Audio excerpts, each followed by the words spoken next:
Selamat hari Minggu, saudara yang kekasih. Mari kita bersatu dalam doa. Damai sejahtera yang melampaui setiap akal dan pikiran manusia, itulah senantiasa yang menyertai saudara-saudara sekalian di dalam Kristus Yesus Tuhan kita yang bangkit itu. Amin. Selamat Minggu. Minggu ini disebut namanya Minggu Judika. Firman Tuhan buat kita terambil dari Ibrani 5. Pasal ayat 5 sampai ayat 10. Saya ulangi, Ibrani pasal 5 ayat 5 sampai ayat yang ke-10. Dikatakan firman Tuhan demikian.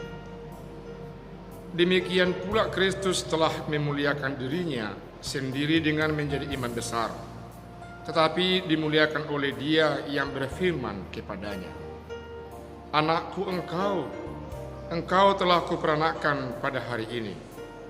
Sebagaimana firman-Nya dalam satu nats lain, "Engkau adalah imam untuk selama-lamanya menurut peraturan Melkisedek." Dalam hidupnya sebagai manusia, Ia telah mempersembahkan doa dan permohonan dengan ratap tangis dan keluhan kepada Dia yang sanggup menyelamatkannya dari maut, dan karena kesalehannya Ia telah didengarkan. Dan sekalipun Ia adalah anak, Ia telah belajar menjadi taat dari apa yang telah dideritanya. Dan sesudah Ia mencapai kesempurnaannya, Ia menjadi pokok keselamatan yang abadi bagi semua orang yang taat kepadanya. Dan Ia dipanggil menjadi imam besar oleh Allah menurut peraturan Melkisedek. Demikian, saudara yang kekasih, perlu saya sampaikan bahwasanya latar belakang kitab Ibrani ini berada saraf atau sentralnya di pasal 10 ayat ke-32 dan ke-34. Di sana diperlihatkan bahwasanya orang Kristen di sekitar daerah Palestina mengalami penderitaan karena Kristus mereka terima sebagai Tuhan mereka. Mereka menderita secara fisik dan dipertontonkan di tengah-tengah manusia sesama. Mereka dicecar dan dicerca. Mereka sungguh-sungguh menjadi objek rampasan para penguasa, orang besar, dan orang-orang yang ada di sekitar mereka. Karena itu dalam pasal 10 ayat 24 dikatakan ada di antara mereka yang menjauh dari tengah-tengah ibadah karena takut dirampas harta bendanya, takut dianiaya, takut dibunuh, takut dari semua kekerasan yang diberlakukan buat orang Kristen pada saat itu. Itu juga sebabnya atau rangkaiannya dalam pasal 3 ayat 12 dikatakan, "Waspadalah terhadap kejahatan walaupun kamu menjadi orang yang tidak percaya lagi atau orang yang sudah murtad."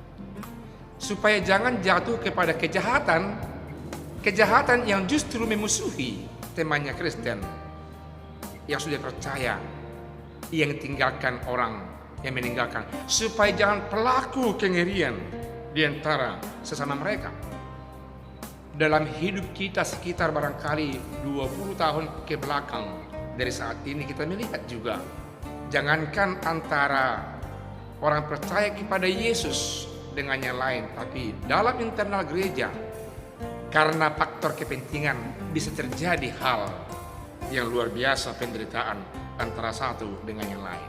Bisa terjadi kejahatan yang tidak baik didengarkan oleh orang-orang yang tidak percaya kepada Tuhan Yesus Kristus. Karena itu membuat cacat buat nama Tuhan kita oleh karena kehidupan sesama.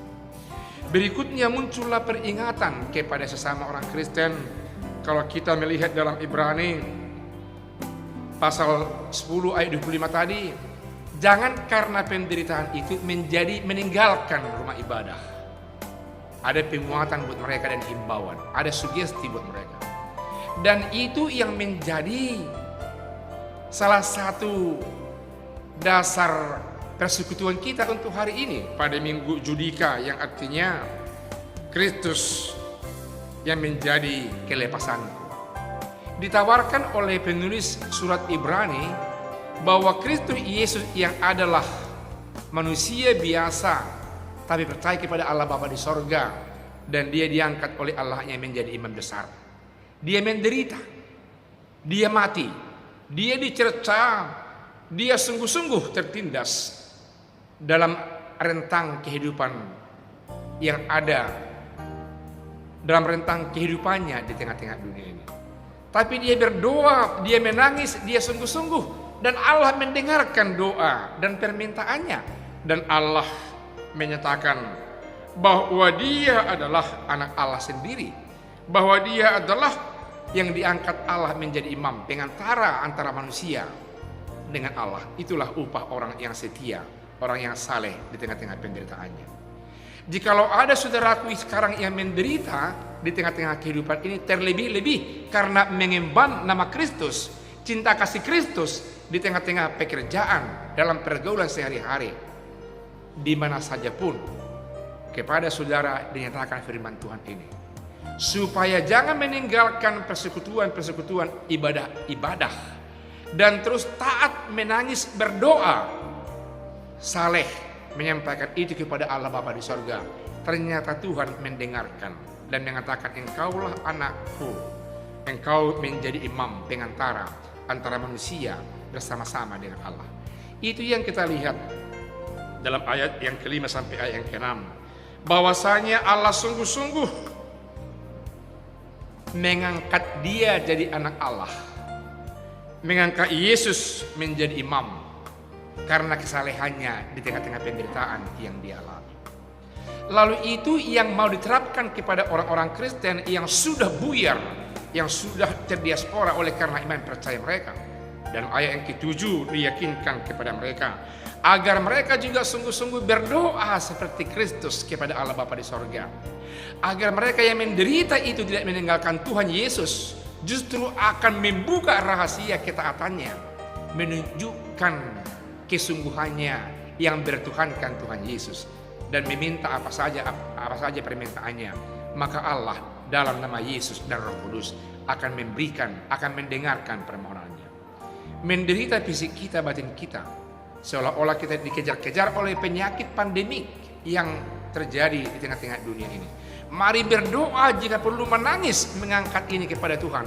Dan mari tetap taat, jangan tinggalkan Tuhan, jangan tinggalkan persekutuan. Maka Tuhan Allah akan mendengarkannya dalam nama Yesus.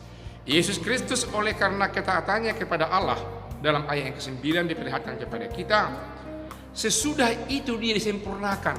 Kesalehannya, ketaatannya disempurnakan oleh Allah, dan kesempurnaannya itu mengangkat dia menjadi pokok keselamatan buat orang-orang percaya kepada Allah dalam dirinya. Karena ketaatan Yesus kepada Allah, makanya dia menjadi imam, dan dia disempurnakan, dan dia bisa menyelamatkan hidup kita, hidup saudara-saudara yang kekasih, yang percaya kepadanya. Itulah tema dari minggu kita hari ini, bahwa Kristus adalah pokok keselamatan bagi kita. Mengapa Kristus jadi pokok keselamatan bagi kita? Karena dia taat dan saleh kepada Allah Bapa di sorga di tengah-tengah penderitaannya.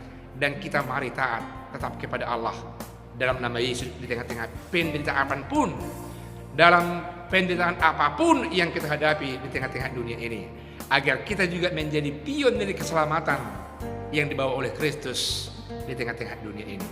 Jadilah demikian. Amin. Mari kita berdoa. Terima kasih Allah yang sungguh baik, yang senantiasa menjagai iman percaya kami, yang meyakinkan kami Engkau Allah Bapa di sorga, yang mendengarkan doa dan permohonan kami. Terlebih-lebih kami setia dan taat di tengah-tengah penderitaan kami. Engkau adalah Allah yang setia untuk mendengarkannya. Engkau Allah yang menyempurnakan, dan seketika kami disempurnakan oleh Allah dalam nama Yesus, maka kami pun menjadi alat-Mu untuk menyempurnakan satu dengan lainnya. Oh Allah Bapa di sorga, betapa bahagianya kami menjadi anak-anak Tuhan. Engkau yang menyempurnakan kehidupan kesehatan kami, Engkau yang menyempurnakan ekonomi kami, Engkau yang menyempurnakan sosial kami, dan Engkaulah yang menyempurnakan gerakan pemerintah di dalam mensosialisasi dan melakukan vaksinasi demi untuk kesehatan umat di tengah-tengah bangsa kami ini. Dalam nama Yesus kami telah berdoa. Amin.